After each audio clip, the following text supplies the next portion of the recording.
हरे कृष्णा। आप सभी भक्तों का दिन शुभ और मंगलमय हो। भक्तों आइए श्रवण करते हैं कार्तिक मास कथा अध्याय 5। उससे पहले श्रवण करते हैं कार्तिक मास की कथा। ये कथा है वृंदावन की परम भक्त श्री बिल्व मंगल जी की कथा। दक्षिण भारत के गांव में एक ब्राह्मण परिवार रहता था। उस परिवार में एक बालक का जन्म हुआ, किंतु जब वह बालक थोड़ा बड़ा हुआ तो समय का चक्र कुछ ऐसा घुमा कि उसने अपने माता पिता को खो दिया। उस बालक के एक रिश्तेदार ने उसका पालन पोषण किया, क्योंकि रिश्तेदार दंपति साधन संपन्न थे, तो उस परिवार में बालक को किसी भी प्रकार की कमी न थी। उन्होंने बड़े ही लाड प्यार से उस बालक का पालन पोषण किया। जब वह बालक जवान हुआ तो बुरी संगत में फंस गया। जुआ खेलना, मदिरा पान करना इत्यादि बुरी आदतें उसमें प्रवेश कर गई। कुछ समय पश्चात वह एक गणिका के संपर्क में आ गया। उस गणिका का नाम था चिंतामणि। जब वह चिंतामणि से मिला तो उसके रूप पर वह मोहित हो गया और उससे कहा, अब तुम मेरे अलावा किसी अन्य पुरुष की तरफ देखोगी भी नहीं। तुम्हें जितना भी धन चाहिए, जो भी चाहिए, सब साधन मैं तुम्हें दूंगा। और वह अपना समय उस गणिका के यहाँ ही बिताने लगा। एक दिन जिस रिश्तेदार दंपति ने उसका पालन पोषण किया था, उन्होंने उसे बुलाया और कहा कि कल तुम्हारे पिताजी का श्राद्ध है, तुम ब्राह्मणों को भोजन करवाना और हो सके तो उस गणिका के यहाँ न जाना। युवक ने उस दंपति की बात मानी और दूसरे दिन अपने पिताजी का श्राद्ध किया। किंतु जब रात हुई तो उसे गणिका की याद आने लगी और वह स्वयं को रोक न पाया तथा कड़ी बरसात में गरजते बादलों में वह उस गणिका के घर की तरफ चल पड़ा। तेज बारिश हो रही थी। उसके गांव से गणिका के घर जाने के लिए नदी को पार करना जरूरी था। उसने देखा नदी किनारे कोई नौका नहीं था। थोड़ी देर बाद उसकी नज़र झाड़ियों में अटकी हुई एक लाश पर पड़ी और उस लाश के ऊपर बैठकर उसने नदी को पार किया। उस तेज बारिश में वह गणिका के घर कैसे जैसे पहुंच गया। वहां पहुंचकर उसने आवाज लगाई, चिंतामणि। घने अंधेरे में चिंतामणि जब अपने कमरे से बाहर आई तो उसने देखा कि वह युवक उसके सामने खड़ा था। चिंतामणि आश्चर्यचकित रह गई। उस तेज बारिश में पूरी तरह से भीगा हुआ वह युवक, और उसमें से भी विचित्र बदबू आ रही थी। उस युवक ने कहा, चिंतामणि, मुझे तुम्हारी बहुत याद आ रही थी, इसलिए मैं तुम्हारे पास चला आया। जब उसने चिंतामणि को वहां पहुंचने तक का पूरा वृत्तांत सुनाया तो चिंतामणि को बड़ी गलानी हुई। उसने कहा कि तुम्हारी मति पूरी तरह से भ्रष्ट हो चुकी है।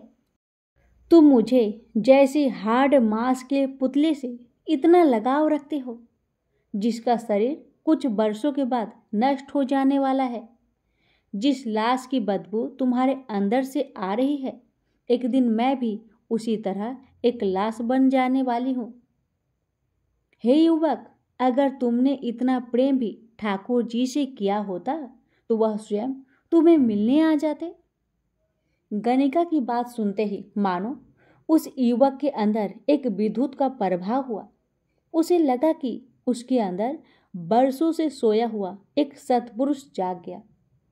उसने उसी क्षण चिंतामणि को प्रणाम किया और कहा, चिंतामणि, तेरी इन बातों ने आज मेरे जीवन को एक नई दिशा दी है, मुझे एक नया मार्ग सुझाया है। तू आज से मेरी गुरु है, क्योंकि जीवन की दशा और दिशा बदलने के लिए जरूरी नहीं कि बड़े बड़े प्रवचन ही किए जाए। कभी कभी एक वाक्य भी जीवन बदलने के लिए काफी है।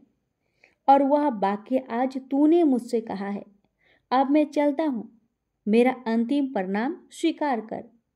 इतना कहकर वह युवक वहां से चल दिया और भगवान श्री कृष्ण का ध्यान हृदय में करते हुए वह मार्ग पर आगे बढ़ने लगा।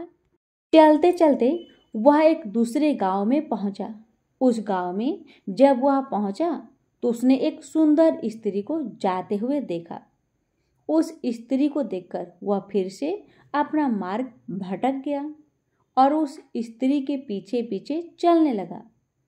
कुछ समय पश्चात वह स्त्री एक घर में चली गई और वह युवक बाहर खड़ा रहा। कुछ समय पश्चात एक पुरुष उस घर से बाहर आया। उसने उस युवक को देखा। देखकर लगता था कि कोई राहगीर है। पुरुष ने पूछा, आपके यहाँ आने का उद्देश्य? उस पर युवक ने कहा, अभी अभी जो स्त्री अंदर गई, एक बार उसे बुला दीजिए, मैं उसे ध्यान से देखना चाहता हूँ। पुरुष बहुत ही समझदार था। उसने अपनी पत्नी को बाहर बुलाया और उस युवक से कहा कि इस स्त्री में तुम्हें ऐसा क्या देखना है। एक बार फिर उस युवक की अंतर चेतना लौट आई और उसी क्षण कांटों की एक झाड़ी जो वहीं पड़ी थी उठाई और अपनी आंखें को फोड़ दिया। कृष्णा कृष्णा करते हुए उसकी आंखों से रक्त निकलने लगा और वह व्यक्ति इल्कियां भर भर कर रोने लगा। उसी परिस्थिति में वह वहां से भाग निकला और उन्हीं अपने मार्ग की ओर चल पड़ा। आंखों से रक्त बह रहा है, आंसू बह रहा है और एक घड़ी के सहारे वह आगे बढ़ने लगा। अपना पिछला जीवन और अपनी जीवन की बुराइयां मानो उसके मन मस्तिष्क में चल रही हो। घोर पश्चाताप की अग्नि में जलते हुए वह व्यक्ति ठाकुर जी का नाम स्मरण करते करते आगे बढ़ने लगा। चलते चलते जब कुछ दिन बीत गए, भूख और प्यास से वह बेहाल होने लगा और एक पेड़ के नीचे बैठा और भगवान श्री कृष्ण को याद करने लगा। उसने कहा, प्रभु मुझे क्षमा करना, अब जीवन का सिर्फ एक ही लक्ष्य है, वह है आपको प्राप्त करना। अब मुझे सिर्फ आपका सहारा चाहिए। मेरी इन्हीं आंखों ने मुझे आपकी भक्ति के मार्ग से भटकाया था, तो इन आंखों को भी मैंने आपको सौंप दिया। अब सिर्फ आपके दर्शन की लालसा है। इतना कहते कहते बिल्वा मंगल जी पेड़ के नीचे विश्राम करने लगे। कुछ समय पश्चात उन्हें आवाज आई, बाबा ओ बाबा, लो यह प्रसाद खा लो। आवाज एक बालक की थी और ऐसी मधुर वाणी बिल्वा मंगल जी ने पहले कभी नहीं सुनी थी। उन्होंने कहा, बालक तुम कौन हो और यहाँ क्या कर रहे हो? उस बालक ने कहा, बाबा मैं गाय चराने वाला हूँ। तुम्हें देखा और लगा कि तुमने काफी वक्त से कुछ खाया पिया नहीं है, तो यह प्रसाद खा लो, तुम्हें अच्छा महसूस होगा। बिल्वा मंगल जी ने उस प्रसाद को ग्रहण किया तो लगा कि इतना मीठा प्रसाद और इतना स्वादिष्ट प्रसाद उन्होंने पहले कभी नहीं खाया था। उस बालक ने कहा, बाबा तुम देख नहीं सकते और तुम कहाँ जा रहे हो? बिल्वा मंगल जी ने कहा, मुझे वृंदावन जाना है। बालक ने कहा, चलो मैं तुम्हें वृंदावन ले चलता हूँ और तुम्हारी छड़ी मुझे पकड़ा दो। इस छड़ी को आगे से मैं पकड़ लूँगा, पीछे से तुम पकड़ो, तथा थोड़ी देर में हम बातें करते करते वृंदावन पहुँच जाएंगे। बिल्वा मंगल जी को लगा बालक मुझसे मस्करी कर रहा है। कहाँ दक्षिण भारत और कहाँ वृंदावन, किंतु अच्छा है मुझे एक सहारा तो मिल गया। कुछ दूर चलने के पश्चात उस बालक ने कहा, बाबा अपनी आंखें बंद करो। बिल्वा मंगल जी ने कहा, मेरी आंखें तो पहले से ही बंद है, लेकिन तू कह रहा है तो कर लेता हूँ। कुछ मिनटों के पश्चात बालक ने कहा, बाबा अपनी आंखें खोलो, हम वृंदावन पहुंच गए। बिल्वा मंगल जी को वृंदावन में चारों तरफ ठाकुर जी की जय जयकार सुनाई दे रही थी। चारों ओर उन्हीं के नाम का भजन चल रहा था, किंतु वे अचरज में पड़ गए, इतना शीघ्र हम वृंदावन कैसे पहुंच गए। और थोड़ा विचार करने के पश्चात उन्हें यह भान हुआ कि यह कोई साधारण बालक नहीं है। हो ना हो, यह वही है जिसे संसार न जाने कितने नामों से पुकारता है। बिल्वा मंगल जी विचार में थे और उस बालक ने कहा, बाबा अब मैं चलता हूँ, आप वृंदावन पहुँच गए हो। बिल्वा मंगल जी उस बालक के चरणों में गिर पड़े और बोले, मैं जानता हूँ प्रभु, या आप हो। आपने मेरी पुकार सुनकर मुझ पर कृपा की है। प्रभु, मन से तो आपके दर्शन कर लिए, किंतु आज अपनी आंखें फोड़ने का पश्चाताप हो रहा है। अगर आज मेरी आंखें होती तो मैं आपके दर्शन कर पाता। उस बालक ने बिल्वा मंगल जी को उठाया और उनकी आंखों पर हाथ घुमाया, और यह क्या, बिल्वा मंगल जी को लगा जैसे शरीर में एक अजीब सी ऊर्जा का संचार हुआ और उनकी रोशनी उन्हें वापस मिल गई, और वे देख रहे हैं कि उस ब्रज मंडल की पावन धरती पर वे खड़े हैं और सामने श्री ठाकुर जी अघरों पर मंद मंद मुस्कान लिए खड़े हैं। बिल्वा मंगल जी हिलकिया भर भर कर रोने लगे। ठाकुर, हे कन्हैया, तूने मुझ जैसी पापी पर आज जो दया की है, किन शब्दों से मैं तुम्हारा शुक्रिया अदा करूं, यह मैं नहीं जानता। श्री ठाकुर जी ने बिल्वा मंगल को गले से लगा लिया और कहा कि बिल्वा मंगल, अब यह पावन वृंदावन ही तुम्हारा आवास स्थान रहेगा, तुम्हारा कल्याण हो। तथा इतना कहकर श्री ठाकुर जी अंतर्ध्यान हो गए। इसके पश्चात बिल्वा मंगल जी वृंदावन की पावन धरती पर ही रहे और श्री कृष्ण की अपार भक्ति की श्री ठाकुर जी की कृपा से उन्होंने कृष्णामृत नामक ग्रंथ की रचना की। इस ग्रंथ में बिल्वा मंगल जी ने श्री ठाकुर जी के जीवन की अनेक लीलाओं का वर्णन किया है। आज भी कई भगवत कथाकार कृष्णामृत ग्रंथ में वर्णित श्री ठाकुर जी की लीलाओं का गुणगान करते हैं और इस प्रकार बिल्वा मंगल जी सदा सदा के लिए हरि भक्तों में अपना नाम अमर कर गए। एक ऐसा भक्त जिसे वृंदावन लेने के लिए स्वयं ठाकुर जी पहुंचे, तो प्रेम से बोलिए राधे राधे। गंगा यमुना की कथा। प्राचीन समय में एक गांव था जिसमें दो बहनें रहा करती थी। एक बहन का नाम गंगा था तो दूसरी बहन का नाम जमुना था।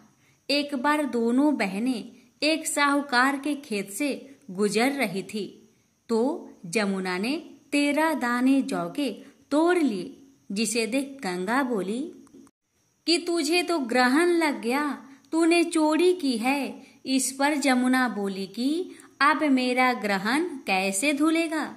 गंगा ने कहा कि तुझे 12 साल तक साहूकार के यहाँ नौकरी करनी पड़ेगी, तभी तेरा पाप धुलेगा और ग्रहण से मुक्ति मिलेगी। जमुना साहूकार के यहाँ नौकरी के लिए जाती है और अपने लिए काम मांगती है। साहूकार उसे काम पर रख लेता है, लेकिन काम करने से पहले जमुना उसे कहती है कि मैं सारे काम करूंगी, लेकिन 4 काम नहीं करूंगी। जूठे बर्तन नहीं मांजूंगी, झाड़ू नहीं लगाऊंगी, बिस्तर नहीं बिछाऊंगी और दिया नहीं जलाऊंगी। 12 साल के बाद कुंभ का मेला लगा तो साहूकार ने भी कुंभ नहाने जाने लगी। जमुना ने उसे जाते देख कहा कि कुंभ के मेले में मेरी बहन गंगा मिलेगी तो उसे यह सोने का टका दे देना। इससे वह अपने हाथों में सुंदर चूड़ियां पहन लेगी। साहूकारनी ने कुंभ के मेले में गंगा को वह सोने का टका दे दिया। गंगा ने उनसे वह टका लेते हुए कहा कि मेरी बहन को कहना कि उसके 12 बरस पूरे हो गए हैं, अब वह जहां वापस आ जाए। साहूकार व साहूकारनी वापस घर आए तब जमुना मटके में पानी भर रही थी। दोनों जमुना से बोले कि हमने सोने का वह टका तेरी बहन गंगा को दे दिया था और उसने कहा है कि तेरे 12 वर्ष पूरे हो गए हैं, इसलिए अब तुम वापस जाओ। यह समाचार सुनते ही जमुना सहस्त्र धारा में बदल गई और बहने लगी। जमुना जी का यह रूप देखकर साहूकार व साहूकारनी परेशान हो गई कि हमारे घर में जमुना माता ने काम किया, हमें तो अब ग्रहण लग गया है, हम यह ग्रहण कैसे उतारेंगे। जमुना भागकर गंगा माता के पास चली गई। गंगा ने जमुना से पूछा कि तुम साहूकार साहूकारनी से कुछ कहकर आई हो या ऐसे ही बिना बताए आ गई। तब जमुना बोली कि मैं तो कुछ भी नहीं बताकर आई हूँ। गंगा ने कहा कि जा उन्हें धीरज दिया, नहीं तो उन्हें जीवन भर असंतोष ही रहेगा। गंगा के कहने पर जमुना माता ने साहूकार साहूकारनी को सपने में दर्शन दिए और कहा कि तुम दोनों उल्टे माठे क्यों पड़े हो, जाओ उठकर खाओ पियो। तब दोनों बोले कि हम कैसे उठे, हमें तो ग्रहण लगा है, क्योंकि हमने उल्टे सीधे और पता नहीं कितने नीच कार्य आपसे कराए हैं। तब जमुना जी बोली कि तुम्हें ग्रहण नहीं लगा है, ग्रहण तो मुझे लगा था कि मैंने तुम्हारे खेत से 13 दाने जौ के चुराए थे। मैं तो अपना ग्रहण उतारने तुम्हारे घर आई थी। मेरा ग्रहण तुम्हारे घर में 12 वर्ष तक रहने से उतर गया है और मेरी मुक्ति हो गई है। जमुना जी ने कहा कि तुम्हें कोई ग्रहण नहीं लगा है, उल्टे मेरे 12 वर्ष तक यहाँ रहने से तुम्हारी भी मुक्ति हो गई है। यह कहकर जमुना जी स्वप्न से चली गई। दोनों उठकर देखते हैं कि उनके घर में पहले से भी अधिक धन हो गया है। हे जमुना माता, जैसे आपने साहूकार व साहूकारनी की मुक्ति कराई, वैसे ही आप अपने सभी भक्तों की करना। प्रेम से बोलिए गंगा जमुना माता की जय। तो भक्तों, आइए आप श्रवण करते हैं कार्तिक महात्म्य कथा अध्याय 5। भक्तों, इस अध्याय में कार्तिक मास में किए जाने वाले विभिन्न पूजा पाठ, स्नान दान, तुलसी सेवन और जागरण जैसे उत्तम कार्यों का वर्णन है, जिसके माध्यम से मनुष्य को अक्षय पुण्य की प्राप्ति होती है, सभी पापों से मुक्ति मिलती है और जीवन में सुख समृद्धि आती है तथा भगवान विष्णु का आशीर्वाद प्राप्त होता है। तो बड़े ही श्रद्धा प्रसन्नचित मन से रसपान करें आज की अध्याय। भक्तों, 5वें अध्याय। राजा पृथु ने कहा, हे मुनि जी, आपने कार्तिक मास में स्नान का फल कहा, अब अन्य मासों में विधिवत स्नान करने की विधि, नियम और उद्यापन की विधि मुझे बताइए। देवऋषि नारद बोले, हे राजन, आप भगवान विष्णु के अंश से उत्पन्न हुए हैं, अतः यह बात आपको मालूम ही है। फिर भी मैं आपको यथोचित विधान बतलाता हूँ। आश्विन मास में शुक्ला पक्ष की एकादशी से कार्तिक की व्रत करने चाहिए। सुबह ब्रह्म मुहूर्त में उठकर जल का पात्र लेकर गांव से बाहर पूर्व या उत्तर दिशा में जाए। दिन में अथवा शाम को कान पर जनेऊ चढ़ाकर, पृथ्वी पर घास बिछाकर, सिर को कपड़े से ढककर, मुंह को भली भांति बंद करके थूक व सांस को रोककर मल व मूत्र का त्याग करने के पश्चात मिट्टी व जल से भांति भांति अपने गुप्त अंगों को धोवे। तत्पश्चात जो मनुष्य दातुन नहीं करता उसके सब मंत्र निष्फल हो जाते हैं। अतः दांत और जीभ को यत्न पूर्वक शुद्ध करना चाहिए और निम्नलिखित मंत्र पढ़कर वृक्ष से दातुन तोड़नी चाहिए। हे बृहस्पति, तुम हमें आयु, कीर्ति, तेज, प्रज्ञा, पशु, संपत्ति, महायज्ञ, बुद्धि और विद्या प्रदान करो। यह मंत्र पढ़कर दूध वाले वृक्ष पर से 12 अंगुल की दातुन तोड़कर दातुन करे। व्रत या श्राद्ध के दिन दातुन नहीं करनी चाहिए। प्रतिपदा, अमावस्या, नवमी, छठी, रविवार को चंद्र तथा सूर्य ग्रहण में दातुन नहीं करनी चाहिए।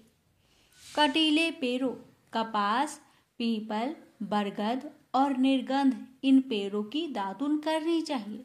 तत्पश्चात भली भांति स्नान करके फूलमाला, चंदन और पान इत्यादि पूजा की सामग्री लेकर प्रसन्न मन व भक्ति पूर्वक भगवान शंकर के मंदिर में जाना चाहिए। वहां सभी देवी देवताओं की अर्ध आचमनीय आदि वस्तुओं से अलग अलग पूजन करना चाहिए। प्रार्थना एवं प्रणाम करना चाहिए। फिर भक्तों के स्वर में स्वर मिलाकर श्री हरि का कीर्तन करना चाहिए।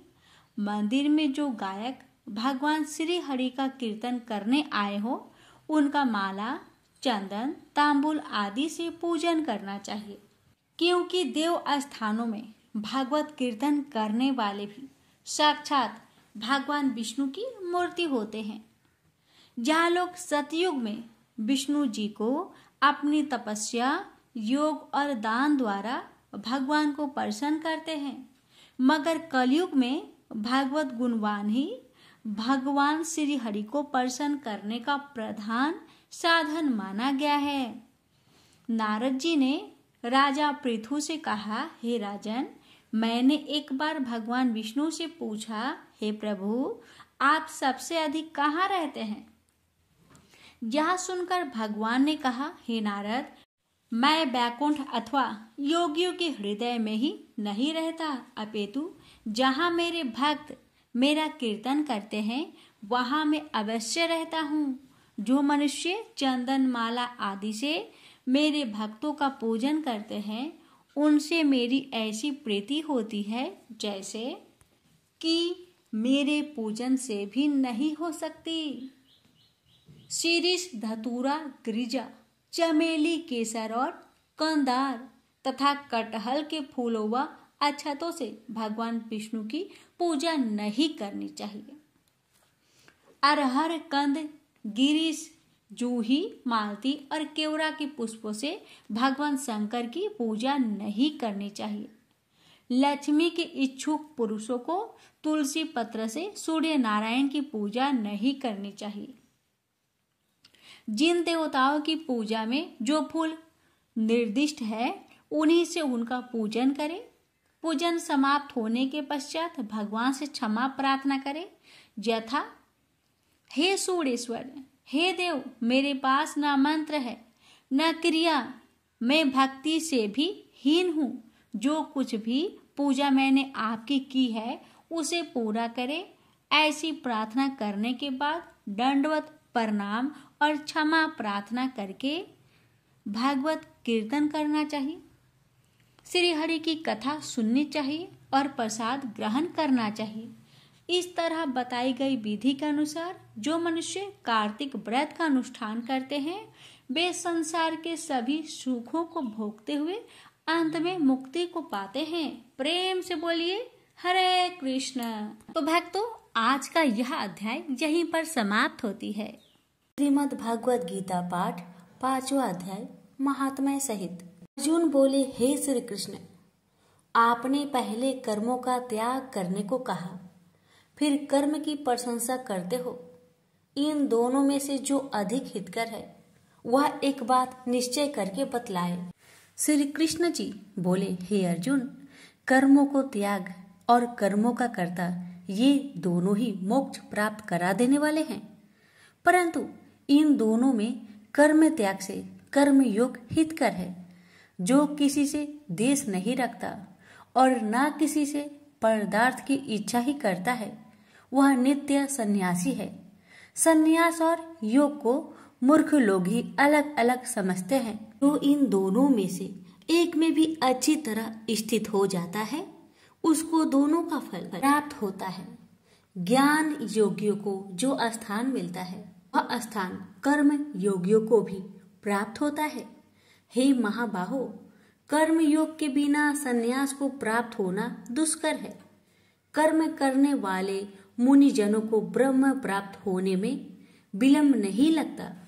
कर्म योग युक्त शुद्ध अंतकरण वाला मन तथा इंद्रियों को जीतने वाला संपूर्ण प्राणियों में अपनी आत्माओं को देखने वाला कर्म करता हुआ भी कर्म फल में लिप्त नहीं होता। योग युक्त तत्ववेता पुरुष देखते हैं, सुनते हैं, स्पर्श करते हैं, सूंघते हैं, खाते हैं, चलते हैं, श्वास लेते हैं, तो भी यह नहीं मानते हैं कि मैं कुछ भी नहीं करता। वे बोलते हैं, ग्रहण करते हैं, मूदते हैं, परंतु यही मानते हैं कि मैं कुछ भी नहीं करता। और यह मन में धारण करते हैं कि इंद्रियां भी अपने अपने विषय को बरतती है। प्राणी ब्रह्म में अर्पण कर संग को त्याग कर कर्म करता है। वह पाप में इस प्रकार लिप्त नहीं होता जैसे कि कमल पत्र पर जल नहीं ठहरता। योगी जन शरीर से, मन से, बुद्धि तथा इंद्रियों की आसक्त से रहित होकर आत्मा शुद्धि के निमित्त कर्म करते हैं। योग युक्त पुरुष कर्म फल को त्याग कर मोक्ष रूप शांति का लाभ प्राप्त करता है, और जो योग रहित है वह कर्म फल की इच्छा के बंधन में पड़ जाता है। और सब कर्मों को मन से त्याग करके प्राणी इस नौ द्वारा इंद्रियों की देह रूपी पूरी में ना कुछ करता है और ना कुछ कराता है, आनंद पूर्वक रहता है। परमेश्वर किसी को कर्म में प्रवृत्त नहीं करता। कर्म और फल को उत्पन्न करना ये सब प्रवृत्तियों के द्वारा होता है। परमेश्वर किसी की पुण्य तथा पापों को ग्रहण नहीं करता। जो अज्ञान से आच्छादित है उससे जीवन मोह को प्राप्त होते हैं, परंतु आत्मा ज्ञान के द्वारा जिसका अज्ञान नष्ट हो गया है, उसका वह आत्मा ज्ञान परमेश्वर के रूप को ऐसा प्रभावित करता है जिस प्रकार सूर्य संपूर्ण संसार को प्रकाशित कर देता है। उसी परमात्मा में जिन मनुष्यों की बुद्धि स्थिर है और उसी में मन को लगाए रहते हैं, उसी में निष्ठा रखते हैं और जो सदा उसी के चिंतन में लगे रहते हैं, ज्ञान द्वारा जिसके सब पाप नष्ट हो गए हैं, वे इस संसार में पुनः जन्म नहीं लेते, क्योंकि ब्रह्म निर्दोष और सर्वत्र समान है। इसलिए वे ब्रह्म को प्राप्त हो जाते हैं। जो प्रिय पदार्थ को पाकर प्रसन्न और अप्रिय पदार्थ को पाकर खिन्न नहीं होते, ऐसे स्थिर बुद्धि वाले मोह रहित ब्रह्मवेता को ब्रह्म में स्थिर जानो, जो बाहरी पदार्थों में चित्त को आसक्त नहीं होने देता। वो ही आत्मा सुख का अनुभव करता है। इंद्रियों के स्पर्श से जो भोग किए जाते हैं वे वस्तुतः दुखदायी होते हैं। उनका आदि भी और अंत भी है। हे कौतन्य, ज्ञानी लोग ऐसे भोगों में रत नहीं होते। शरीर छूटने के पहले जो मनुष्य काम और क्रोध के वेग को सहन करने में समर्थ होता है, वह योगी और सच्चा सुखी है। जो योगी आत्म सुख से सुखी, अंतरात्मा के आनंद से आनंदित और अंतर ज्योति से ही प्रकाशित है, वह ब्रह्म रूप होकर ब्रह्म निर्वाण को प्राप्त होता है। काम तथा क्रोध जिनमें नहीं है, मन के वेग को जिसने रोक लिया है, ऐसे आत्मज्ञानी योगियों को ब्रह्म निर्वाण सहज ही प्राप्त हो जाता है। बाहरी पदार्थों के संयोग से अलग रहकर दोनों भवों के बीच में दृष्टि लगाकर नासिका के भीतर चलने वाली प्राण वायु तथा अपान वायु को सम करके इंद्रियों, मन और बुद्धि को बस में करके इच्छा, भय तथा क्रोध को त्याग कर मोह की इच्छा करने वाले योगी जन जीवन मुक्त है। जो मुझको सब यज्ञों और तपों को भोगता, संपूर्ण लोकों का स्वामी और सब प्राणियों को मित्र जानते हैं, उन्हीं को शांति प्राप्त होती है। प्रेम से बोलिए श्री कृष्ण भगवान की जय। यहीं पर श्रीमद् भगवत गीता पाठ 5वां अध्याय समाप्त हुआ। अब सुनेंगे 5वें अध्याय का महात्म्य। श्री भगवान जी बोले, हे लक्ष्मी, अब 5वें अध्याय का महात्म्य सुनो। एक पिंगल नाम का ब्राह्मण अपने धर्म से भ्रष्ट हुआ। वह कुसंग में बैठा, मच्छी मांस खाता, मदिरापान करता, जुआ खेलता। जब उस ब्राह्मण को जाति से बहिष्कृत कर दिया गया तो वह दूसरे देवयुग से पिंगल नाम के राजा के यहाँ नौकर हो गया। राजा से और लोगों की चुगलियां किया करे। जब बहुत दिन बीते तो वह धनवान और जवान हो गया और उसने अपना विवाह कर लिया, परंतु स्त्री व्यभिचारिणी आई। वह स्त्री को नित्य मारे। तब उस स्त्री ने दुखी होकर अपने पति को विष दे दिया, जिससे वह मर गया। फिर ब्राह्मण ने तोता का जन्म पाया। कुछ काल बीते, यह स्त्री भी मर गई। उसने तोती का जन्म पाया। तब वह फिर उस तोते की स्त्री हुई। एक दिन उस तोती ने तोते से पूछा, हे तोते, तूने तोते का जन्म कैसे पाया और पूर्व जन्म में तुम किस योनि में थे? सारा वृंतांत का हो। तब तोता बोला, हे तोती, मैं पिछले जन्म में ब्राह्मण था, अपने गुरु की आज्ञा नहीं मानता था। तब गुरु जी ने श्राप दिया कि जा, तू तोते का जन्म पाएगा। इस कारण मैंने तोते का जन्म पाया है। अब तू कह, किस कारण से तू तोती बनी है? तोती ने उत्तर दिया, मैं पूर्व जन्म में ब्राह्मणी थी। जब ब्याही आई तो मैंने पति की आज्ञा नहीं मानी। जब पति ने मुझे मारा तब मैंने एक दिन अपने पति को विष दे दिया और वह मर गया। जब मेरी देह छूटी तब मुझे नरक में डाल दिया गया। कई नरकों को भोगकर अब मैंने तोती का जन्म पाया है। यह सुनकर तोते ने कहा, तू बड़ी नीच है जो अपने पति को विष दे दिया। तोते ने कहा, नरक के दुख भी तो मैंने ही सहे। अब तो मैं तुझे अपना पति मानती हूँ। एक दिन वह तोती वन में बैठी थी। वहां गिद्ध आया। तोती को उस गिद्ध ने पहचान लिया और वह उस तोती को मारने दौड़ा। आगे आगे तोती, पीछे पीछे गिद्ध। उड़ते उड़ते तोती एक शमशान भूमि में थक कर गिर पड़ी। वहां एक साधु का दाह कर्म हुआ था। उस साधु की खोपड़ी वर्षा के जल से भारी हुई थी। इतने में गिद्ध आकर उस तोती को मारने लगा। खोपड़ी की जल से उसकी देह भीग गई और दोनों आपस में लड़ते लड़ते मर गए तथा अधम देह छूटकर देवदेही पाई और विमान आए। उस विमान पर बैठकर दोनों बैकुंठ को गए। वह खोपड़ी एक साधु की थी जो गीता जी के 5वें अध्याय का पाठ करता था। प्रेम से बोलिए लक्ष्मी नारायण की जय। पिछले अध्याय में आपने सुना था कि राम कथा का वर्णन का कोई अवसर वे नहीं छोड़ते और उस कौवे का सौभाग्य ही क्या कहना जो भगवान शिव के श्री मुख से सिया राम की पावन कथा सुनने का अवसर अनायास ही प्राप्त कर चुका है। अब सुनिए आगे की कथा। पार्वती की विनय सुनकर भगवान शिव अत्यंत प्रसन्न हो गए और प्रभु श्री राम की नर लीला का आदि से अंत तक वर्णन करने के लिए श्रेष्ठ है। वक्ता की मुद्रा में आसन जमा लिया। पार्वती ने अपनी श्रुति को शिव के साथ जोड़ दिया, जिससे पवित्र कथा का एक शब्द भी सुनने से ना छूट जाए। शिवगण तो प्रतिदिन ही इस पावन कथा का श्रवण करते हैं, परंतु हर बार यह कथा उन्हें नवीन लगती है।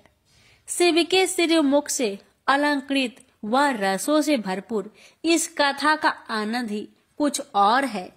अतः सब श्रुति मग्न हो गए। भगवान शिव ने सर्वेश्वर श्री हरि की आराधना की और कथा का शुभ आरंभ किया।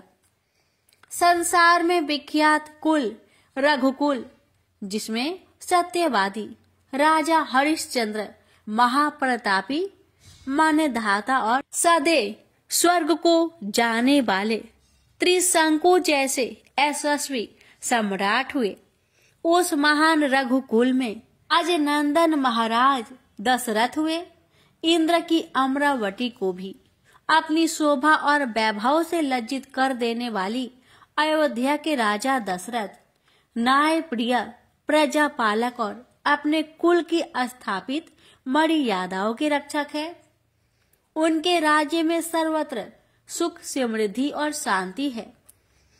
अयोध्या के प्रजाजन धर्म व कर्तव्य के अनुसार राज्य के सतत विकास में अपना योगदान देते हैं।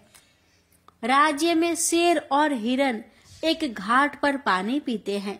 रघुकुल के कुल गुरु महर्षि वशिष्ठ के मार्गदर्शन में धर्म और वेदों के यथाचित प्रचार प्रसार होता है। अनेक आश्रमों में राज्य के विद्यार्थी शिक्षा ग्रहण करते हैं। ब्रह्मगण हवन यज्ञ आदि में व्यस्त रहते हैं। राजा दशरथ की 3 रानियां हैं, महारानी कौशल्या, रानी सुमित्रा और रानी केकई। उन तीनों में परस्पर बड़ा प्रेम है। कहते हैं कि इस पृथ्वी लोक पर कोई भी सर्व सुख संपन्न नहीं होता, चाहे वह राजा हो या रंक। विधाता ने मानव के भाग्य में यह त्रुटि संभवतः इसलिए रखी है कि वह उसके आश्रय से श्री हरि का स्मरण करता रहे। सर्व सुख होने पर प्राय प्रभु का स्मरण नहीं होता। राजा दशरथ और उनकी प्रजा को प्रत्यक्ष में सर्व सुख है, परंतु एक दुख भी है जो सबको मन ही मन दुखी करता है।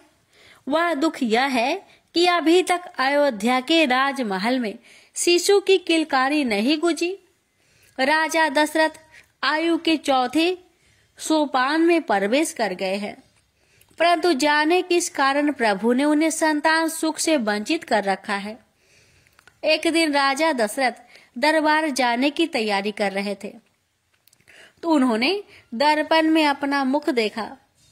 केश विन्यास संवारने के लिए उंगलियां केशों में फिराई तो कनपटी के पास एक सफेद बाल दिखाई दिया। यह वृद्ध अवस्था का आगमन संकेत था, जिसने राजा को चिंतित कर दिया। क्या रघुकुल का वंश उन पर ही समाप्त हो जाएगा? इस विचार ने उन्हें उद्विग्न कर दिया। राजा दशरथ चिंतामग्न होकर कुल गुरु वशिष्ठ के पास पहुंचे और दुखी मन से उन्हें अपनी व्यथा सुनाई।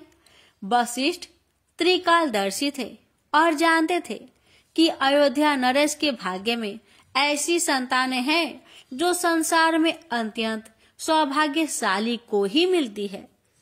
उन्होंने राजा को आश्वस्त किया कि उन्हें चिंतित होने की आवश्यकता नहीं है, क्योंकि उनके भाग्य में विलंब से ही सही पर संतान सुख अवश्य है। वशिष्ठ ने राजा दशरथ को यह सुझाव भी दिया कि मनुष्य को निसंतान भाग्य के आश्रित नहीं बैठे रहना चाहिए, बल्कि कुछ पुरुषार्थ भी करना चाहिए, अर्थात अपने उपाय व प्रयास भी करते रहना चाहिए। राजा के विनय पूर्वक अनुरोध करने पर वशिष्ठ स्वयं उस उपाय को करने का दायित्व ले लेते हैं और प्रख्यात विद्वान श्रृंगी ऋषि के पास जाकर उन्हें राजा दशरथ के लिए पुत्रेष्टि यज्ञ संपन्न करने की विनय करते हैं। श्रृंगी ऋषि उनके साथ अयोध्या आ गए, जहां राजा दशरथ ने उनका सत्कार किया और पुनः अपनी याचना दोहराई। श्रृंगी ऋषि ने विधिवत पुत्रेष्टि यज्ञ प्रारंभ किया और मंत्र उच्चारणों के साथ अग्निदेव को पवित्र आहुतियां देकर प्रसन्न कर लिया। एकाएक अग्निकुंड से अग्निदेव प्रकट हुए, जिनके हाथों में दिव्य खीर का पात्र था। अग्निदेव ने वह दिव्यान्न राजा को देते हुए निर्देश दिया कि इस खीर को रानियों में समुचित ढंग से बांट दो। उन्हें आशीर्वाद देकर अग्निदेव अंतर्ध्यान हो गए। राजा के हृदय में प्रसन्नता की लहरें लिहोर रही थी। उन्होंने यथोचित सम्मान के साथ ऋषि श्रृंगी को विदा किया। शुभ कार्य में धैर्य नहीं होता, अतः राजा दशरथ प्रसन्नता पूर्वक अंतपुर में पहुंचे और तीनों रानियों को बुलाकर उन्हें वह दिव्य खीर दी और सब कुछ भली प्रकार समझाया। तीनों रानियों ने स्नान आदि करके श्री हरि का स्मरण करते हुए प्रसाद ग्रहण किया। कुछ ही समय व्यतीत हुआ था कि एक दिन तीनों रानियों को वमन सुख की अनुभूति हुई, जो उनके गर्भवती होने का संकेत था। इस शुभ समाचार को रानी केकई की प्रिय दासी मंथरा ने राजमहल में फैला दिया। राजा दशरथ ने जब यह समाचार सुना तो उनका मन मयूर सा नाच उठा। उन्होंने समाचार देने वाले सेवक को अपनी मणिमाला कंठ से उतारकर उपहार में दे दी और अन्य सभी सेवकों को भी भरपूर दान दिया। राज्य भर में यह समाचार फैल गया था और प्रजाजन अपनी प्रसन्नता व्यक्त करने के लिए राजमहल के द्वार पर आ गए थे। राजा ने यह देखा तो उन्होंने राज कर्मचारियों को द्रव्यदान का आदेश दिया। प्रजाजनों की प्रसन्नता दुगनी हो गई थी। अब अपने राजा का गुणगान करते, रानियों को शुभाशीष देते और भावी राजकुमारों के स्वस्थ जन्म की कामना करते हुए अपने अपने घर लौट गए। अब अयोध्या में दिन प्रतिदिन उत्सव होने लगे थे। प्राकृतिक भी उस उत्सव में जैसे सामान्य कूल हो गई थी। शीतल मंद हवा चलने लगी थी। फाग का प्रभाव दिखने लगा था। इस वर्ष होली को उत्सव बड़े धूमधाम से अबीर गुलाल और फूलों के रंगों से मनाया गया। संसार को हर्षित करने के लिए ग्रह, नक्षत्र, तिथि, वार, मुहूर्त आदि सभी अनुकूल हो गए हैं, क्योंकि पृथ्वी का भार हरण करने के लिए श्रीहरि मनुज रूप में अवतार लेने वाले हैं। होली की फाग का खुमार उतरने लगा और चैत्र का पावन महीना आ गया। शुक्ला पक्ष की नवमी तिथि को दोपहर का समय था, जब महारानी केकई को मातृ सुख की प्राप्ति वेदना हुई। आकाश में देवगण इकट्ठे हो गए। प्रभु श्री हरि का शिशु रूप में जन्म होने वाला था। ब्रह्मांड हर्षमय हो गया था। विधाता द्वारा निश्चित समय पर श्री हरि ने सदैव पृथ्वी लोक में अवतरण किया। सब दिशाएं पुलकित हो उठी। शिशु रुदन की मधुर ध्वनि राजमहल में गूंजी तो सभी हर्ष से भर गए। राजमहल ही नहीं, राज दरबार भी आनंद से भर उठा। राज्य भर में मंगल गीत गाए जाने लगे। यह आनंद तब और भी बढ़ गया जब केकई और सुमित्रा ने भी सुंदर और स्वस्थ शिशुओं को जन्म देकर राजमहल के शिशु क्रोधन में वृद्धि कर दी।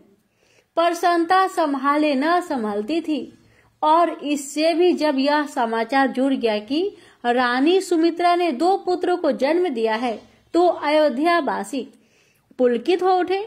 गुरु वशिष्ठ अनेक विद्वान ब्राह्मणों के साथ राजमहल में पधारे तो दशरथ आनंद के अतिरिक्त में उनके चरणों से ही लिपट गए। राजा दशरथ और वशिष्ठ जी ने मुनियों सहित अंतःपुर में जाकर श्री हरि के शिशु रूप के दर्शन किए। वशिष्ठ जी ने उस श्यामल मनोहर छवि को देखकर प्रणाम किया। फिर सभी जात कर्म संस्कार किए गए। नगरवासी उत्सव में डूबे हुए थे। राजमहल वेदवाणी से गुंजायमान हो रहा था। देवता पुष्प वर्षा कर रहे थे। गंधर्व गान कर रहे थे। 10 दिशाएं प्रफुल्लित हो उठी थी। नामकरण तक अयोध्या में जन्म उत्सव की धूम रही। याचनों और ब्राह्मणों ने इतना दान पाया कि संभाले न संभलता था। नामकरण संस्कार भी बड़े ही हर्षोल्लास से हुआ। कौशल्या नंदन का नाम राम रखा गया, कैकेयी के पुत्र का नाम भरत और दोनों सुमित्रों का नाम लक्ष्मण और शत्रुघ्न रखा गया। राजमहल 4 दिव्य बालकों की किलकारियों से गूंज उठा। तीनों रानियों के लिए जैसे उनका बचपन लौट आया था। कैकेयी को उन चारों की छवि देखने से मन न भरता था। नौकर दास दासियां प्रत्येक क्षण उपस्थित रहते थे, परंतु कैकेयी ने चारों शिशुओं का दायित्व स्वयं ही संभाल लिया। अयोध्या का राजमहल बाल किराओं का आंगन बन गया। सुकुमार अनेक बाल किराओं से मन मोहने लगे। श्याम वर्ण राम चंचल भी थे और गंभीर भी। गौरवर्ण शेष अवतार लक्ष्मण ने तो संभवतः बैकुंठ में ही संकल्प कर लिया था कि क्षण भर भी प्रभु से विलग नहीं रहेंगे। उनकी श्री राम में अगाध श्रद्धा और प्रीत प्रकट होती थी। संभवतः प्रभु को मनुज लीला का आनंद आ रहा था। माताएं उनके कौतुकों से हर्षित रहती थी। एक दिन कौशल्या को राम ने ऐसी लीला दिखाई कि वे अचरज में पड़ गई। कौशल्या ने अपने नयन तारे को स्नान कराया और श्रृंगार करके पालने में लिटा दिया। फिर स्वयं स्नान आदि करके इष्ट देव की पूजा की और भोग लगाया। प्रसाद बांटकर वे फिर पूजा गृह में पहुंची तो आश्चर्यचकित रह गई। राम उस भोग को वहां बैठे खा रहे थे। कैसे वे पालने में से वहां आ गए? अभी तो सोए हुए थे। कौशल्या लौटकर शयन कक्ष में पहुंची तो और भी आश्चर्य, राम तो वहीं सो रहे थे। फिर दौड़ी पूजा गृह में तो वहां राम भोग लगा रहे थे। यह देखकर कौशल्या घबरा गई। राम की इस बाल लीला ने माता को भयभीत कर दिया, तो उन्हें निर्भय भी तो करना था। तब राम ने अपने अखंड अद्भुत स्वरूप के दर्शन दिए। वह रूप जो देव को भी दर्शन के लिए दुर्लभ है। कौशल्या भाव विभोर हो गई। उन्हें अपने पूर्व जन्म का स्मरण हो आया। जब वे शतरूपा थी तो श्री हरि ने यही दिव्य दर्शन दिया था। प्रभु राम ने अपनी माया समेट ली और बाल रूप में आ गए। कौशल्या जैसे स्वप्न लोक से बाहर आई और दौड़कर पालने में सोए राम को दुलारने पुचकारने लगी।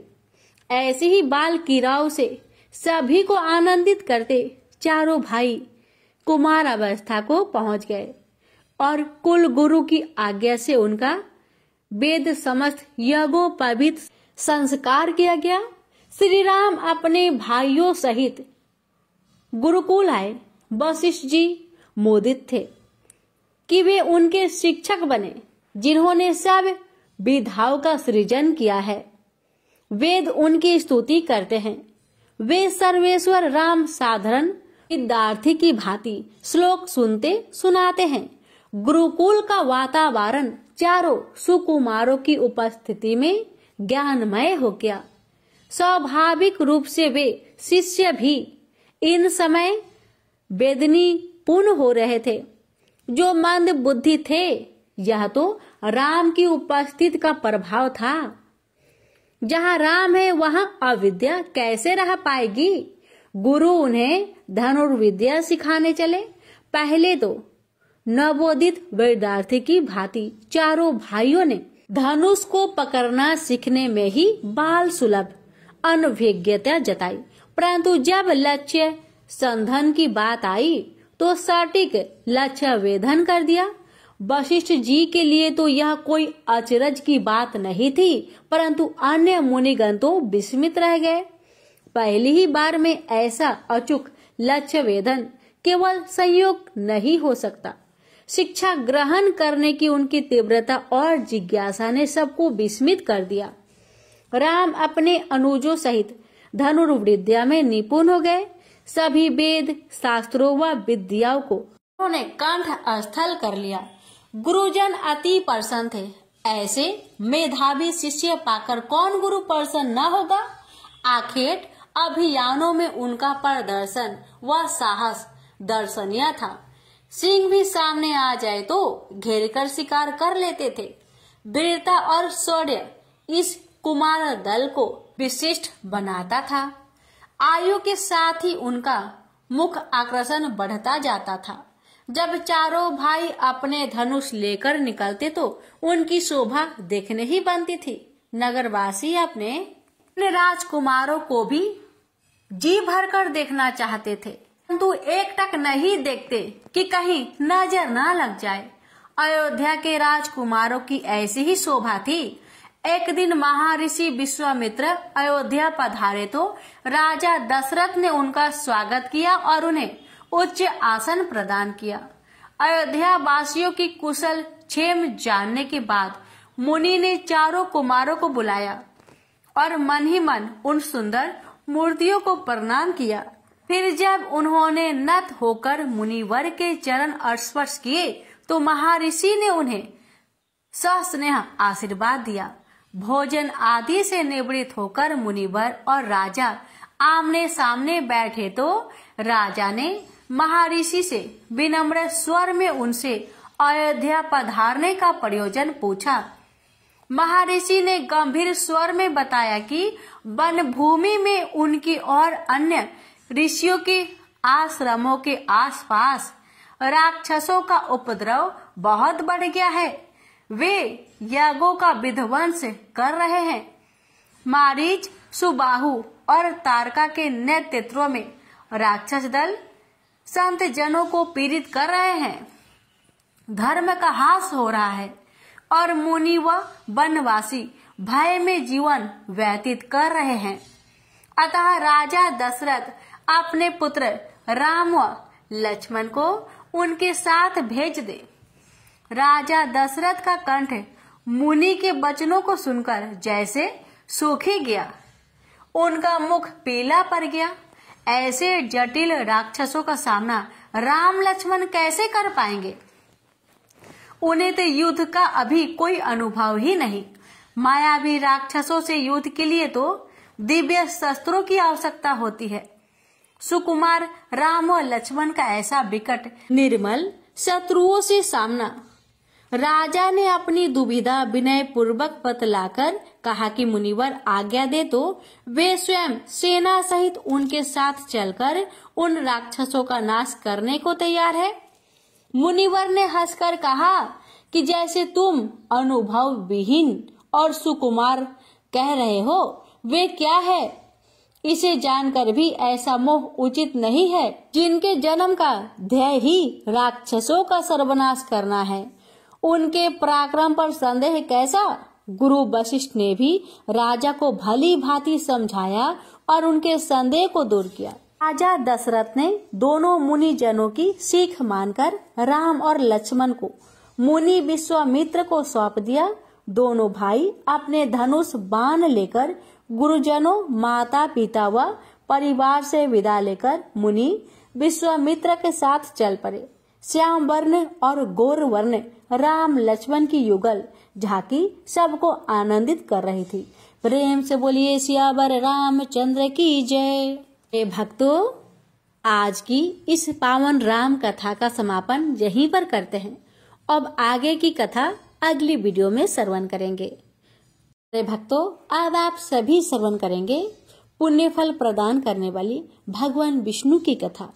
प्रेम से बोलिए विष्णु भगवान की जय। अंतरिक्ष में उत्तर की दिशा में एक तारा है जिसका नाम ध्रुव है। इस तारे का नाम उसी ध्रुव पर रखा गया है जो भगवान विष्णु का परम भक्त था। आइए जानते हैं ध्रुव की कथा। स्वयंभू मनु और उनकी धर्म पत्नी शतरूपा के पुत्र उत्तानपाद मनु के बाद सिंहासन पर विराजमान हुए। उत्तानपाद अपने पिता मनु के समान ही न्यायप्रिय और प्रजापालक थे। उत्तानपाद की 2 रानियां थी। बड़ी रानी का नाम सुनीति और छोटी का नाम सुरुचि था। सुनीति को एक पुत्र ध्रुव और सुरुचि को भी एक पुत्र था जिसका नाम उत्तम था। ध्रुव बड़ा होने के कारण राजगद्दी का स्वाभाविक उत्तराधिकारी था, पर सुरुचि अपने पुत्र उत्तम को पिता के बाद राजा बनते देखना चाहती थी। इस कारण वो ध्रुव और उसकी माँ सुनीति से ईर्ष्या करने लगी और धीरे धीरे उत्तानपाद को अपने मोह माया के जाल में बांधने लगी। इस प्रकार सुरुचि ने ध्रुव और सुनीति को उत्तानपाद से दूर कर दिया। उत्तानपाद भी सुरुचि के रूप पर मोहित होकर अपने पारिवारिक कर्तव्य से विमुख हो गए और सुनीति की अपेक्षा करने लगे। एक दिन बालक ध्रुव पिता से मिलने की जिद करने लगा। माता ने तिरस्कार के भय से और बालक के कोमल मन को ठेस न लगे इसलिए ध्रुव को बहलाने लगी, पर ध्रुव अपनी जिद पर अड़ा रहा। अंत में माता ने हार कर उसे पिता के पास जाने की आज्ञा दे दी। जब ध्रुव पिता के पास पहुंचा तो देखा कि उसके पिता राज सिंहासन पर बैठे हैं और वही पास में उसकी बीमाता सुरुचि भी बैठी है। अपने भाई उत्तम को पिता की गोद में बैठा देखकर ध्रुव की इच्छा भी पिता की गोद में बैठने की हुई, पर उत्तानपाद ने अपनी प्रिय पत्नी सुरुचि के सामने गोद में चढ़ाने को लालायित प्रेम बस आए हुए अपने पुत्र का आदर नहीं किया। अपनी सौत के पुत्र ध्रुव को पिता की गोद में चढ़ने को उत्सुक देखकर सुरुचि को क्रोध आ गया और कहा, अरे लल्ला, बिना मेरे पेट से जन्म लिए किसी अन्य स्त्री का पुत्र होकर तू क्यों इतनी बड़ी इच्छा करता है?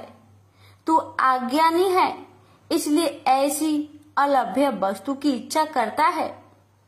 चक्रवर्ती राजाओं के बैठने के लिए बना यह राज सिंहासन तो सिर्फ मेरे पुत्र उत्तम के ही युग है। तू इस व्यर्थ की इच्छा को अपने मन से निकाल दे। अपनी भी माता का ऐसा कथन सुनकर ध्रुव कोपित होकर पिता को छोड़कर अपने माता के महल को चल दिया। उस समय क्रोध से ध्रुव के होठ कांप रहे थे और वो जोरों से सिसकियां ले रहा था। अपने पुत्र को इस प्रकार अत्यंत क्रोधित और खिन्न देखकर सुनीति ने ध्रुव को प्रेम पूर्वक अपनी गोद में बैठाकर पूछा, बेटा, तेरे क्रोध का क्या कारण है?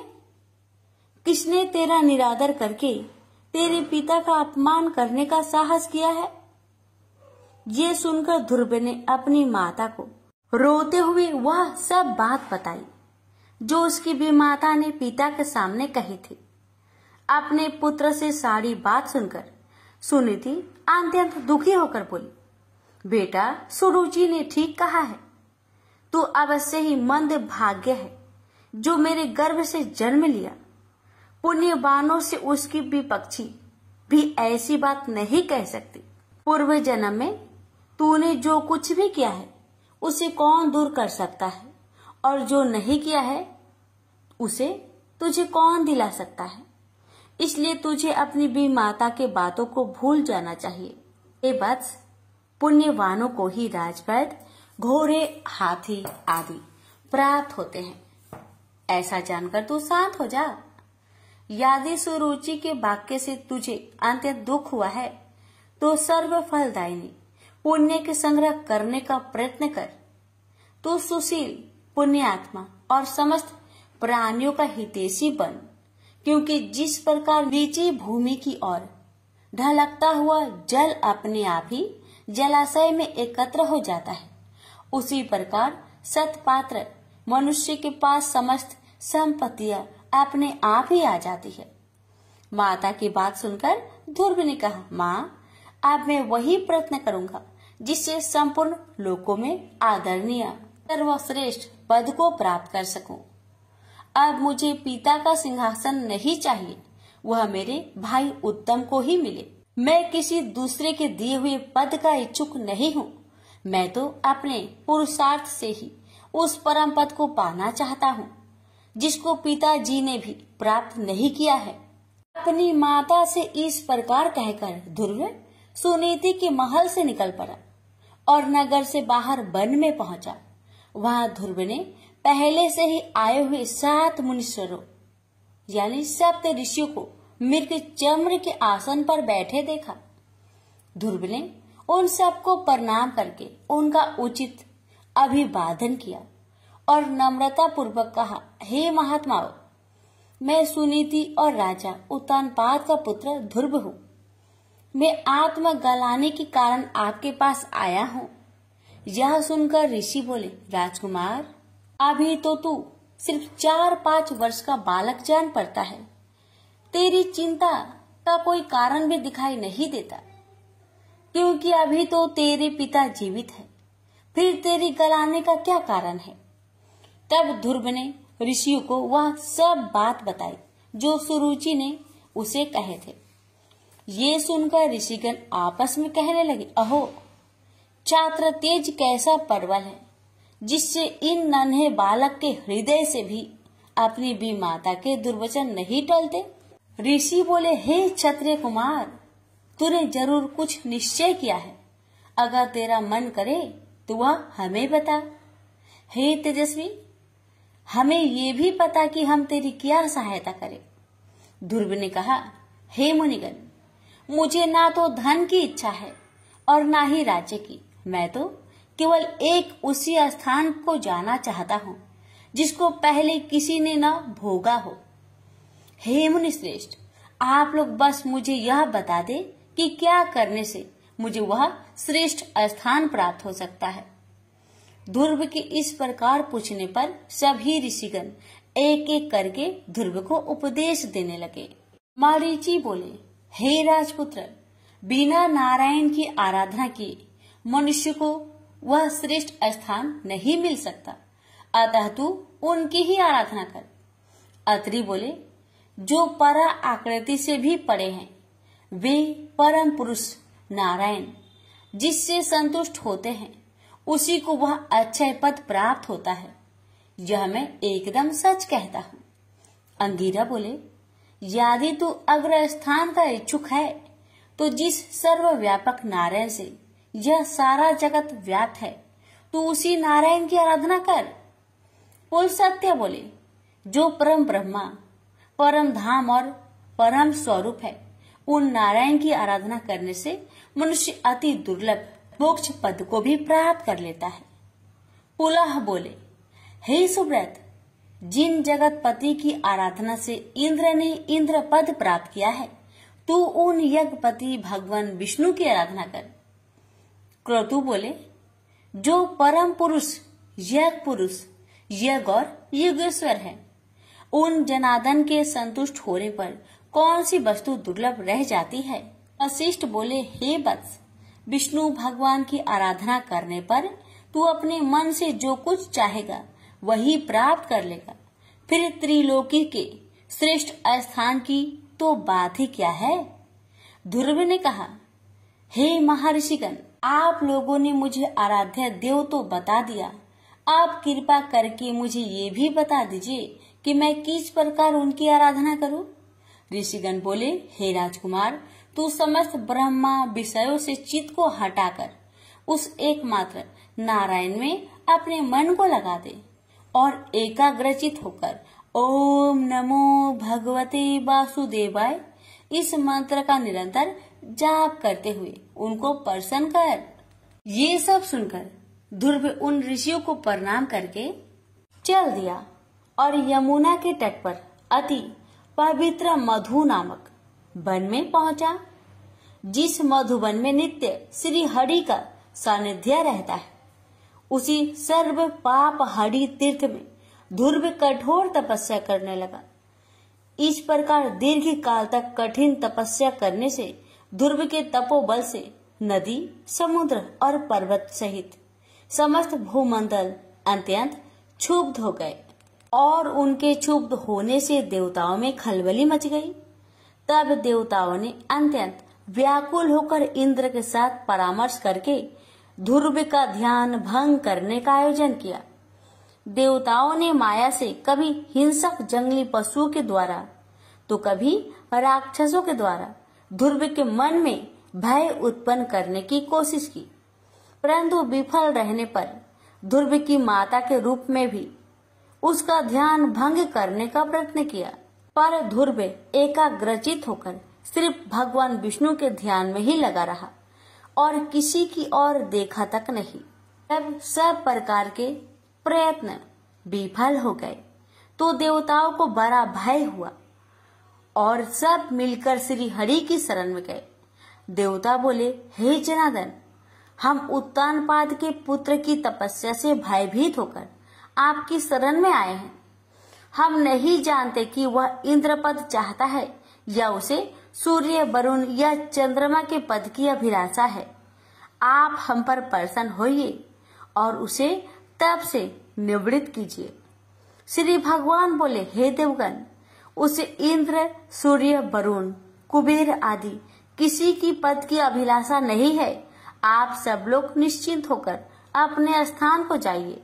मैं तपस्या में लगे हुए उस बालक की इच्छा को पूर्ण करके उसे तपस्या से निवृत्त करूंगा। श्री हरि के ऐसे कहने पर देवगण उन्हें प्रणाम करके अपने स्थान को चले गए। भगवान विष्णु अपने भक्त ध्रुव की कठिन तपस्या से संतुष्ट होकर उसके सामने प्रकट हुए। श्री भगवान बोले, हे उत्तानपाद के पुत्र ध्रुव, तेरा कल्याण हो। मैं तेरी तपस्या से प्रसन्न होकर तुझे वर देने के लिए प्रकट हुआ हूँ। मैं तुझसे अति संतुष्ट हूँ। अब तू अपनी इच्छा अनुसार वर मांग। भगवान विष्णु के ऐसे वचन सुनकर बालक ध्रुव ने आंखें खोली। ध्यान अवस्था में देखे हुए भगवान को शंख, चक्र, गदा और पद्म में धारण किए हुए साक्षात अपने सामने खड़ा देखा। तब उसने भगवान को साष्टांग प्रणाम किया और सहसा रोमांचित तथा परम भयभीत होकर भगवान की स्तुति करने की इच्छा की। पर इनकी किस प्रकार स्तुति करूं, ये सोचकर ध्रुव का मन व्याकुल हो गया। ध्रुव ने कहा, भगवान, मैं आपकी स्तुति करना चाहता हूँ पर अपने अज्ञान बस कुछ कह नहीं पा रहा, अतः आप मुझे इसके लिए बुद्धि प्रदान कीजिए। भगवान विष्णु ने अपने शंख से ध्रुव का स्पर्श किया। इसके बाद क्षण मात्र में ध्रुव भगवान की उत्तम प्रकार से स्तुति करने लगा। जब ध्रुव की स्तुति समाप्त हुई तब भगवान बोले, हे ध्रुव, तुमको मेरा साक्षात दर्शन हुआ है।